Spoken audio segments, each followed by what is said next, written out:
have control over the left side of your body, while I feel dominant on the right. Oh, let go of that. Oh, bitch! How about a little respect for the deceased? Well, sometimes you can't get out and about as much as you would like to.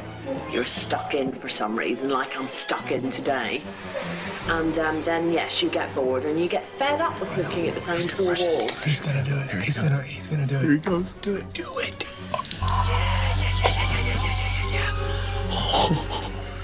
Yeah, get him nice and clean, you son of a bitch. This is so satisfying. Okay, now what are we doing? What are we doing now?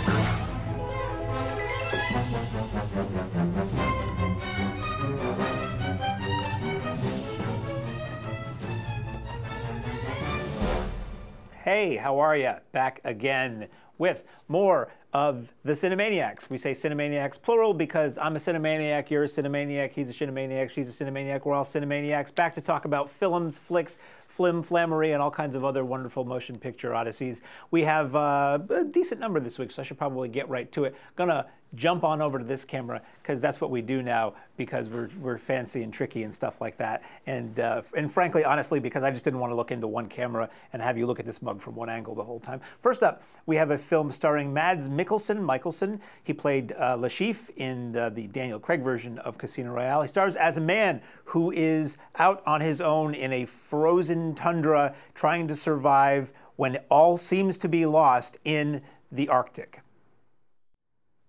This was really good. I didn't know anything about this movie going in. Actually, I was with a friend over the weekend, headed to an amazing event, and I said, oh yeah, I'm going to see Arctic. I don't know anything about it. I just know it's Mads Mikkelsen and it's cold out. And he said, oh, I think it's like All Is Lost. And I was like, oh, I didn't want to know anything about this. But ultimately, it's an accurate description of what this is. And really, so I like to go into movies blind and let the story unfold as it unfolds, you know, on screen. But you see him, you see that he's alone. He's making this giant SOS sign in the middle of nowhere, and his plane has crashed literally within the first, 2 minutes of this movie, so nothing was given away to me. And that's what this movie is. This is a man alone in the Arctic tundra somewhere. His plane has gone down. He has a radio that is barely functional, and we don't know how long he's been there. This is something I like about this movie. There's no flashbacks. There's no him remembering what his life was like, and you see going back to how these things happened. This is totally linear. There isn't a whole lot of time at the beginning of the movie setting up pesky things like character. You just see the guy is in this situation. You don't see his home life. You didn't see him kiss his wife goodbye. You didn't see that he's an alcoholic, any of that stuff. This is a guy trying to survive out in the tundra. You don't really learn much about him other than obviously he was the pilot or one of the pilots of this plane. And things get slightly complicated as it moves forward. It's not a very complex movie. It's a very simple movie. It's very, as I said, linear. It's a guy who has devised a routine to survive, but he doesn't really want to spend the rest of his life doing that. He's trying to get out. And then something complicates that. So it has more impetus to get out of his situation and get rescued. So very nicely shot. It makes you feel cold even if you're warm when you watch this film. Mikkelsen is great. This movie is like Castaway. It's predominantly one person in this film, so it all rests on the performance of this one person. And he sells the stoic determination and the frustration and the at times horror of the situation that he's in really well. The film is a tight 98 minutes, which is unusual these days. As I said, it gets going right out of the gate. It doesn't really have any wasted time. Essentially, this is a guy walking around in the snow for 98 minutes, which some people might find not interesting. I found it fascinating because life is such a delicate balance when you're in an extreme situation like that, and a little thing can become a big thing. So I don't know. I was riveted the whole time. I would compare it favorably to All Is Lost, which was Robert Redford stranded on a boat in the middle of the ocean. It's just a great, as the trailer said, man versus nature survival tale, and not a lot of dialogue in the film. I didn't know if this was a foreign film or not, being that Mikkelsen is Swedish, I believe. There's a little bit of dialogue in English. There's a tiny amount of dialogue in another language, and that's pretty much it. Because and that's another thing I liked about this movie. They didn't devise some reason to have this guy talking all the time. He wasn't writing journals. He wasn't talking to an inanimate object. He wasn't talking to a dead person in his mind. He wasn't talking to Ben Kenobi. He was just doing his thing, which is probably what most people would do in this case. Anyway, that's Arctic. That is out now. That's been out for a couple weeks. It just came to town, so I just saw it. And I'd recommend Arctic. That was a movie that had a lot of adults in the theater, and movies for grown-ups are great. And I wouldn't say that this is not a movie for younger people. There's a little bit of if you want to call it medical gore, it's not really bad. It's just there's a wound or two in the movie that is shown, but it's not probed in any great way. So I don't even know if this thing is rated, but there's nothing terribly offensive other than just sort of the dramatic kind of fear of freezing to death. So speaking of dramatic fear, we have a film that I would call a thriller. I would actually call this a horror movie. It's not really advertised as such, but believe me, as somebody who likes horror movies, this hit those buttons. So we have the newest film from Neil Jordan, who, if I am not mistaken, directed The Crying Game and many other well-known films. And it stars Chloe Grace Moretz as a woman who is young and in the city, and she finds a purse on the subway, and she decides to return it to the owner, whose name is inside. And she meets an older woman who's a bit lonely, and they start a relationship. And then things go real south real fast when you're talking about Greta. So this is reminiscent of things like Single White Female from 90s kind of person is not what they seem thrillers, needy people thrillers. This was good. It could be construed as a little silly here and there at times when it really ramps up the thriller aspects or the horror aspects. But I knew it was going to be a thriller, but then it does things where I was like, oh, I didn't see that coming, and I'm sure the audience didn't either. The Isabelle, I'm going to probably say it wrong, Isabelle Huppert or Huppert, who's been in movies forever, is the titular Greta, and she comes off as this really sweet, lonely woman who's very kind and sort of is, the way the characters are set up is that Chloe Moretz doesn't have a mother. Her mother has passed away or recently, I guess, and the Greta character has, her husband has passed away and her daughter is away, and they've sort of, are each other's missing puzzle piece to a degree until you find out one of them is has very jagged edges on it. So it's one of those films where the disturbing behavior of the crazy person slowly ramps up and then gets crazy. And you sort of put yourself in your shoes, and it's one of those things where, she's standing outside your workplace all day. She's not breaking any laws. And it's fun. It has some people you might recognize in it, not too many big names to distract you, but I thought Greta was good. It's a movie, I would say, for adults. It gets a little violent here and there. Not a lot of language, not a lot of anything else. It's mostly a couple of sort of brief violent scenes and adult themes, as they used to say on HBO. And that was always disappointing. You're like, come on, violence, come on, nudity. Oh man, adult themes? What are they going to talk about, taxes or something? So Greta is out now, and I would recommend it for adults. Probably not bad for teenagers who are interested in a good thriller if they don't mind looking at grown-ups in a movie. That's all that I saw in the theater. Not technically, that's all that I saw that's new in the theater this week. We'll now move on to home video, that which you can see on the device, platform, service, format, blipvert of your choice. First up is a sequel. Well, this is interesting. This is a sequel to two movies at the same time, and maybe a remake, maybe a sequel to a remake, whatever you want to call it. We have the story of the son of boxer Apollo Creed, who is being trained by Rocky Balboa to fight the son of Ivan Drago from Rocky IV, and all of the other things that swirl around being an up-and-coming boxer and the son of a legend in a film entitled Creed 2. Sound of the bell resonates. So, okay, I have two opinions on these movies. The first Creed was very enjoyable. Creed 2 is very enjoyable, but the remakes. Hollywood needs to remake everything or have sequels to everything 30 years later, or just keep beating the same dead horses or the same punch-drunk pugilists with cauliflower ears. So Creed is essentially Rocky all over again with, some things changed, but you get Rocky in it. You get Stallone back as Rocky, which anybody who grew up watching and loving the Rocky films, that's a really nice treat. And you get to see the continuation of that character. So it's like, okay, great. Well, Creed's a remake and it wasn't really necessary, but we got a little bit more Rocky when we never thought we would again. That's great. Creed 2 is basically Rocky 4 all over again, or it's a sequel to, as I like to call it, it's Creed 2 / Rocky 4 Part 2. It's the same thing again. So this is like those new Star Trek movies. They do this reboot of, which is a word I hate, this reboot of Star Trek where you basically engineer it so that you can have the original characters, the original 60s characters, and they can do anything. The world is your oyster. What are we going to do? We're going to remake the second movie of the original series. Great. We have all these Star Wars movies. We're doing the prequels are done. We're not locked into any story points where things need to go. We have these 3 movies that take place after the classic Star Wars films. They can go anywhere. What are we going to do? Well, you see what we're going to do is we're going to remake Empire Strikes Back. So Creed 2 is Rocky 4 again. So you have Ivan Drago, who is bearing a grudge of losing to Rocky, national shame of losing to, Russia losing to America during the Cold War.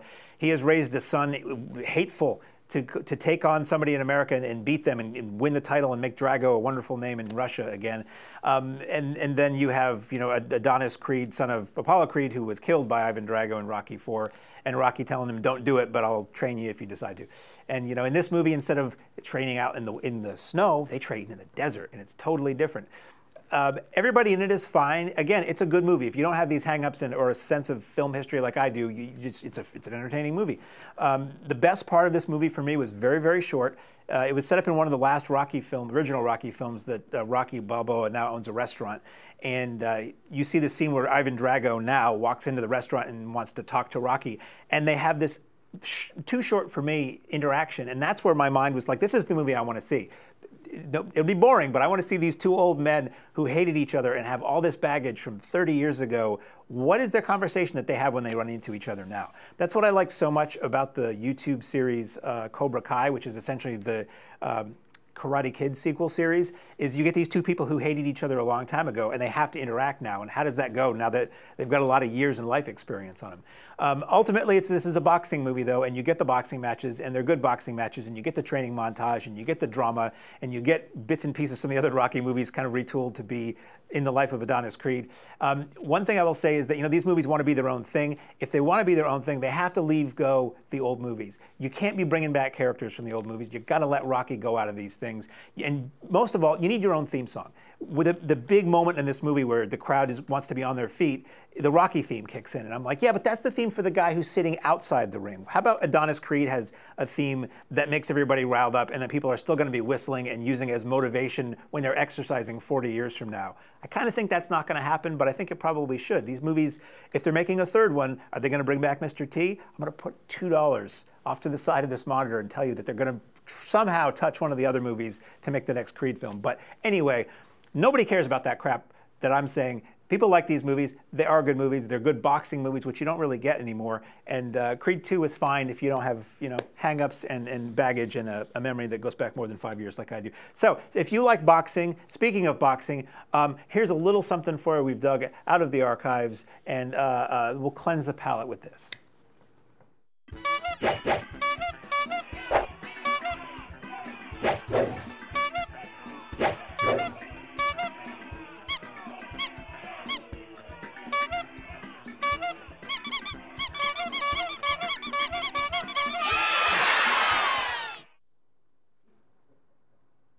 I think we can all learn a little something from that. I think we can. Speaking of the world of foster families, we have a new comedy drama starring Mark Wahlberg and, Rose Byrne. She's in every third movie. You'd think I'd know who she is by now. Mark Wahlberg and Rose Byrne as a young couple, young middle-aged couple who want to expand their family, and they sort of fall into the notion of being foster parents. So this is a film about that experience, and it is entitled Instant Family. So I don't like a lot of modern comedies. I'm not talking about these kids today and all that stuff. I just think most modern comedies aren't funny or just crude and lame and moronic. So when one isn't awful, I say it's okay. This was okay. This was relatively inoffensive, very pleasant, very good message. Basically, this is, I believe, I said it when we reviewed this when it was new in the theater, this is going to be the DVD. Anybody who's looking to be a foster parent, they're slid the official foster parenting instructional video, and they're slid this, I'm almost positive. Or there'll be group viewings, because it feels, not in a bad way, it feels like a commercial for foster parenting. You get a lot of the process, you get a lot of the ups and downs, and it feels like a training video, like a really well-produced and well-cast training video. It's very pleasant, it's amusing. I thought it was decent. I had a good time with it. It's probably a pretty decent family drama. They get into some, as I said earlier, adult themes, but it's nothing explicit. It's things that most kids are probably aware of. But I thought it was pleasant, and it featured pleasant people, and not enough comedies have that these days. So thumbs 3/4 of the way up for Instant Family. Speaking of family and wholesomeness and Oscar winning and madness and disease, Here's a great film that I saw in the theater recently, just won some Oscars, or at least one for Olivia Colman as one of the leads. This is the tale of Queen Anne, I believe. Could be wrong. I'm not going to look over my shoulder to verify that. Who needs facts? And it is about these two younger women who are vying for her attention in the Queen's court, doing everything they can, however devious and potentially deadly, to become the favorite. Why don't you pick me up and smoke me sometime? So I'm not good at much, but one thing I am good at is repeating myself. So as I said when we talked about Mary, Queen of Scots twice recently, the favorite, this applies. So a lot of folks, me included, will see a trailer or an ad or an image or the notion of a film that's set in England long a time ago when people wore a lot of layers and uncomfortable clothes, and it seems like, oh, this is going to be boring and inaccessible. And half the time they're not. This is fantastic. This was one of my favorite movies I saw last year.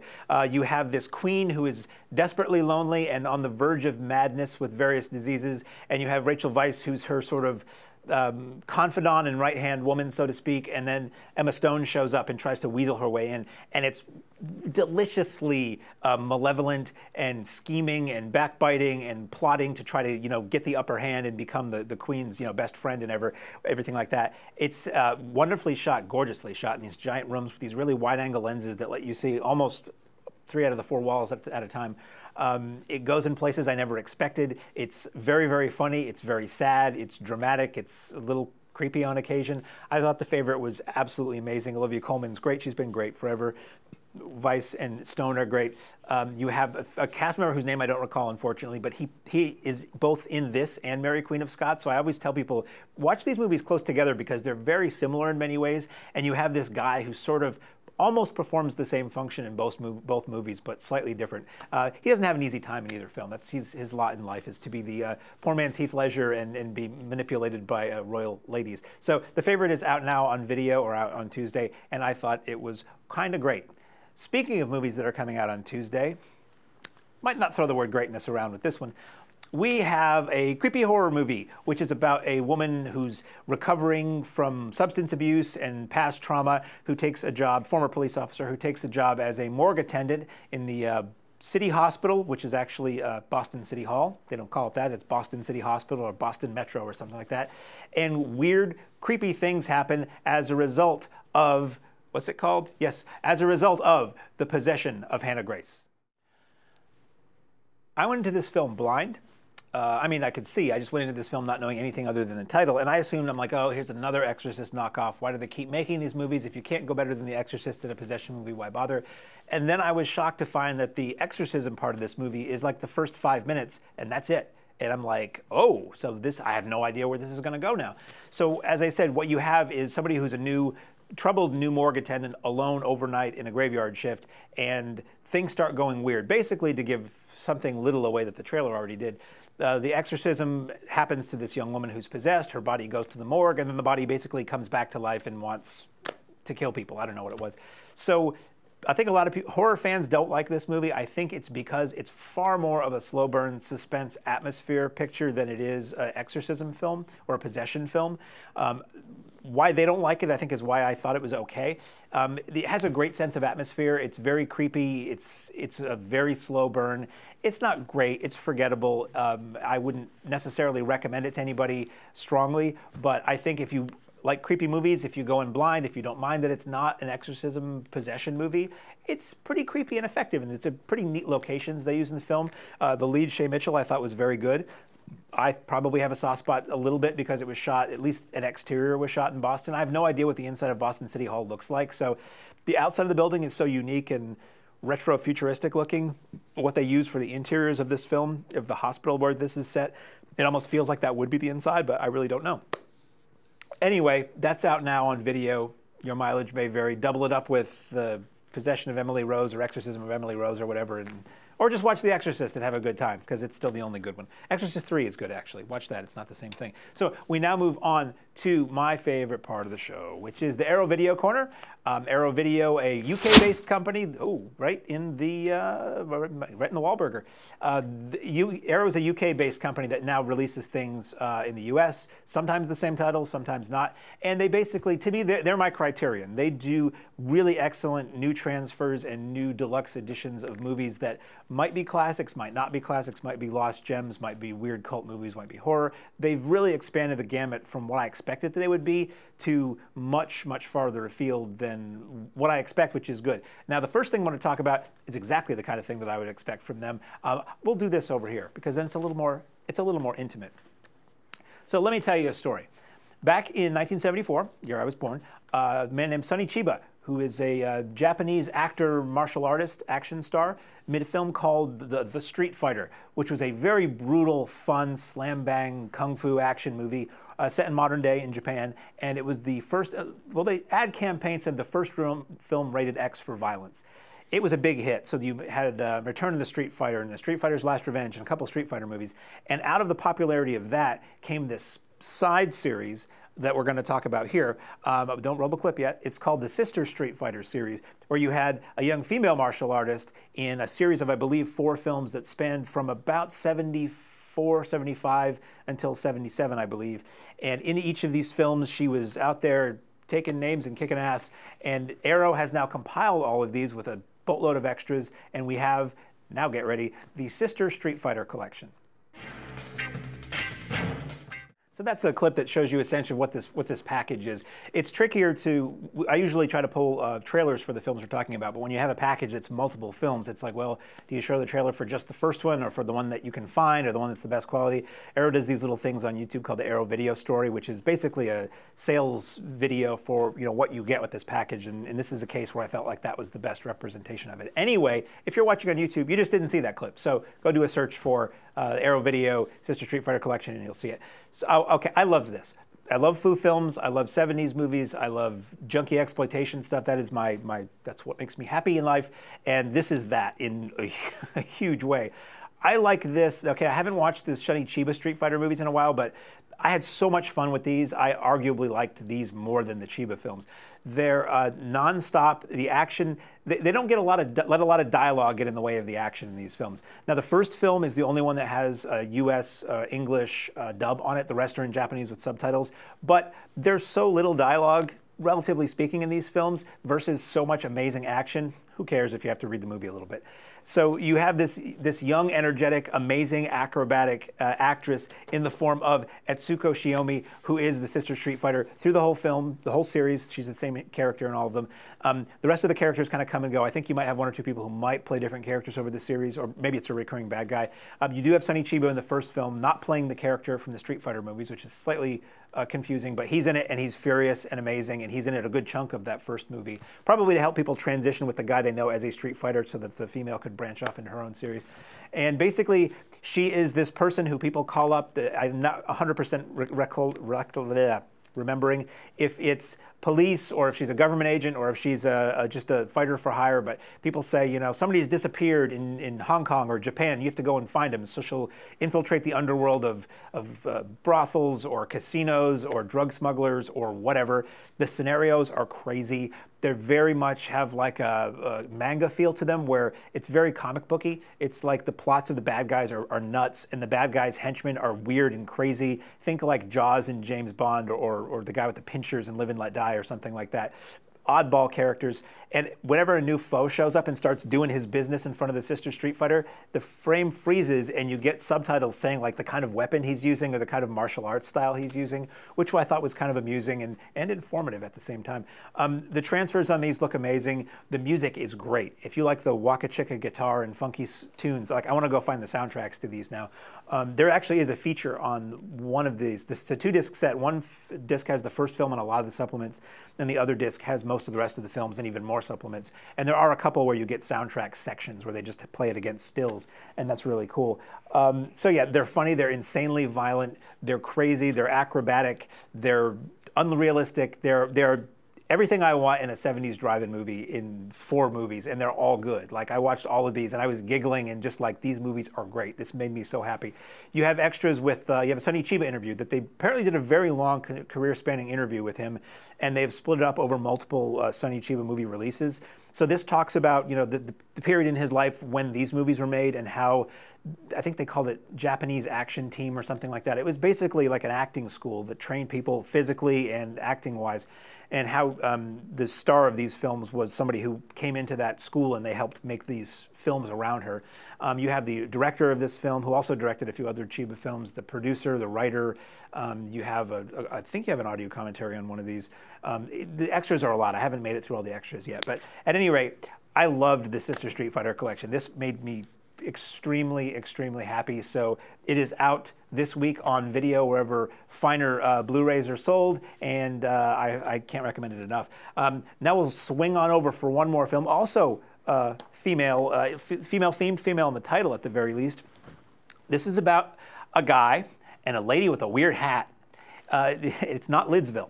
This is about a guy who goes out one night on his own, meets a lady in a bar, they platonically go and attend a Broadway show or off-Broadway or burlesque or whatever it is, and then he returns home to find out his wife's been killed, and the only person who can provide him with an ironclad alibi is the person who is wearing that crazy hat, who nobody seems to remember seeing or can find. So thus, she is titularly the Phantom Lady.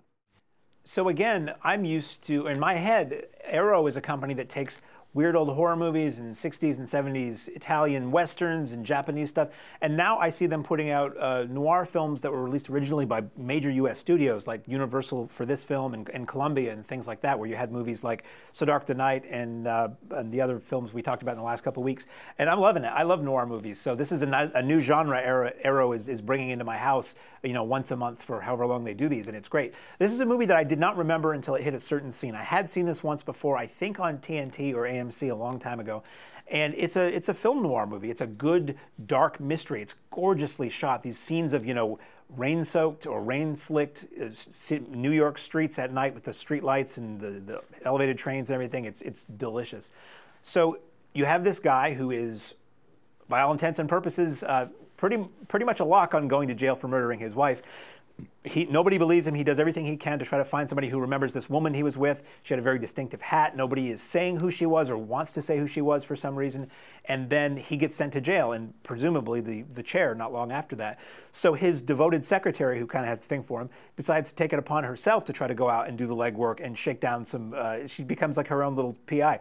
Not little, she's shorter than him, so she's little. She becomes her own PI, and she hits the street. She beats her feet on the street to try to find out who did this, and kind of goes undercover. And it's really cool because she seems like this, you know, nice and, oh, he's so beautiful secretary. But when she goes out on her own, she's a badass. She's like staring down punks and you know, infiltrating the underworld to a degree. The scene that I remembered that made this click in my head, which is one I'd read about, and it's kind of notable in film noir, is a scene with Elisha Cook Jr., who was in a lot of these films, and he acted well into his elderly years, into the 70s and 80s. He went from playing, you know, gangsters and upstanding citizens to slowly becoming, you know, hobos and farmers and gas station attendants later on. He plays a jazz drummer who our heroine believes knows something about the lady in the funny hat, the Phantom Lady. And there's this scene where she goes with him to some like private jam session in some dingy room in some hotel, and it's very interestingly shot. It's very compellingly shot, and it's very stylish, and it is very clear what is being insinuated as she's looking at him and giving him the come hither look, and he starts playing the drums faster and faster and more frenzied and heavy breathing and sweating, and it's really not a musical act they're kind of representing right there. Very, very memorable. And then I was like, oh yeah, this movie, but I'd forgotten everything else about it. So I think Phantom Lady is really good. It's really cool. I did not see where the story was going. I never figured out what the deal was. You know, was this guy drunk? Was he crazy? Was somebody framing him? What was going on? It's really worth checking out. And again, it's not Double Indemnity. It's not The Maltese Falcon. It's not one of these names that everybody knows and film fans and historians mention all the time. But boy, is it good. And that's what I'm loving about these Arrow Noir releases, is it's like, yeah, I know you like hamburgers, and this has a little something different on it. And it's, you know, it's soy, but try this. And you take a bite and you're like, damn, this ain't bad. That's a really weird analogy, but I like this movie a lot. So that's everything I watched for the show this week. But I did something really cool this weekend, and we have 12 minutes, and maybe this will provide you with other films you can watch. So Alamo Drafthouse Theater in Yonkers, my indoor home away from home movie theater, They're connected, the Alamo is connected with something called AGFA, which is not the film and it's not the agricultural thing. It is the American Genre Film Archive, which is this huge film print archive in Austin, splintered off from the Alamo Drafthouse Company. And they've amassed the Something Weird collection. They've amassed a lot of film collections of just obscure, rare films on film. So part of what their mission is to preserve these, restore these, put them out on Blu-ray. I've reviewed a couple of AGFA Blu-ray releases, and also provide prints and DCPs that theaters can run so that you can bring these movies back to life. So last year at the Alamo, they did something, the Alamo Yonkers, something called Cinemapocalypse, or Cinepocalypse, which is a 6-film mystery marathon. So you go in, you don't know what you're going to see. You know you're going to see 6 movies from the AGFA vaults. They're probably going to be weird and wild, and you don't know what it is until it hits the screen. I love that kind of stuff. So I went last year and had a good time. I went again this year, and in 10 minutes, the films were, in no particular order, Eastern Condors, which is an early 90s Sammo Hung, Yuen Biao, Yuen Wah action movie set in Vietnam, where these guys, it's basically the Dirty Dozen with Asian guys. They send these Chinese-American guys who are prisoners in the army into Asia, into Vietnam to get somebody back out, and if they can do that, they'll be set free. Extremely violent. It's crazy. I loved it. I'm pretty sure there's a DVD or a Blu-ray out there of this. I haven't seen it in the theater since the 90s when I used to go see these movies, Hong Kong movies in Boston, and it was an absolute blast. Willie Dynamite, which is a movie I reviewed on this show a couple weeks ago, the Arrow has out now. Universal, Zanuck and Brown, who produced Jaws, did this movie not long before that, and it's basically about this pimp who wants to be Pimp of the Year. He wants to be the #1 pimp, and it's an interesting exploration of that world, but also a pimp movie from the 70s that doesn't treat him like a hero, which was kind of cool. It's not like Superfly. And then we had a movie called Walking the Edge, which I'd never heard of. I don't think it's even on any disc format. Stars Robert Forster as a guy who drives taxi in LA in the early 80s, but also kind of runs numbers or does bookie stuff, and meets up with Nancy Kwan, whose husband had just been murdered by Joe Spinell and some real dirtbags. And it's this going back and forth trying to solve this, who did this to these people and protect this lady. And it was really interesting, and I had never heard of it before. A movie called Paranoia, aka Orgasmo, which was from Umberto Lenzi, who did a lot of like kind of gross cannibal movies and stuff in the 70s in Italy. This stars Carol Baker. It was done in 1969, and it's like a proto-giallo. It's like somebody is driving this woman crazy, or is she going crazy, or is somebody trying to get her money? And it's really stylish, really cool, set in Italy in the late 60s. I don't know how easy that is to see anywhere else, but that was cool. We had a movie called Pinball Summer, aka Pickup Summer, which I thought was terrible. Some friends really loved it. It's a Canadian, shot by the people who did My Bloody Valentine like a year later, and it's about this town in the summertime somewhere in Canada, but they want you to think it's America, and there's a pinball tournament coming up, and there's guys on motorcycles, and it was terrible. It was not funny. When you have a comedy that's not funny, what do you do? It was a sex comedy, so there was some nudity, so it kind of had that going for it, I guess, but it was really pretty awful. You had... Oh boy, I'm going to blank on it. What else did we have? Well, we had other movies too. Rather than make you sit here while I try to remember everything I saw, we had other movies, and they were mostly films that most of the people hadn't heard of. A movie called Prayer for the Roller Boys, there you go, from early 90s with Corey Haim, set in the future, but it looks like the day they shot it, and everybody's on rollerblades, and it's got the kid from the Manhattan Project in it, and it's basically this like... allegory for the rise of Nazism and all that kind of stuff, but it has things to say which are still appropriate now, or appropriate all over the world now, but it was Corey Haim and rollerblades and mullets, and boy, was it mega cheesy to me. I didn't really care for that one all that much. And I'm trying to think of what else we ran. That might have, let's just stop it there, rather than have you watch me scratch my chin. At any rate, it was really fun. They're going to keep doing it. I'm a fan of these mystery marathons. Some people aren't. They like to know what they're going to get, but all I want is a movie I've never seen before. And even though I didn't like a couple of the movies, Pinball Summer and Prayer for the Roller Boys, I loved the fact that I was seeing them on film, on the big screen. I preferred that to seeing films I'd already seen before. And for the most part, I think I had not seen more than I had seen, so that was cool. Anyway, if you ever are in the greater Yonkers area, I greatly recommend the Alamo Drafthouse. They show normal movies, they show retro films, they show indie films, they show all kinds of stuff, and they have filmmakers and actors go there. And at any rate, it's a place I love, and I'll probably hear me talk about it more often than you're comfortable with. So that's it for this week. Next week we have Captain Marvel coming up, which has been advertised for a very long time, the latest Marvel movie set in the 90s, which I believe will in some way tie into the Infinity War and all that stuff. They teased, if you didn't watch Infinity War, to the very end of the credits, there's a little teaser for Captain Marvel at the very end of it, so she's going to come into play somehow in this new film. Gloria Bell, which may or may not come locally here, new film with Julianne Moore about a woman who finds herself single, middle-aged and single, and trying to, you know, find joy and maybe somebody else to share her life with, maybe not. That looks pretty good. And I have seen already, but I'll review it next week because it's coming to the Colonial next week, On the Basis of Sex, the Ruth Bader Ginsburg biopic, sort of. Talks about a little section of her life. Saw that at the Keene Cinemas, which I think is still there, and it's coming to the Colonial, so I'll save it for that. So that is it for me for this week. I am Mark, and I wish you a wonderful week of watching films or not, or shoveling, or preferably not. But until next week, bye.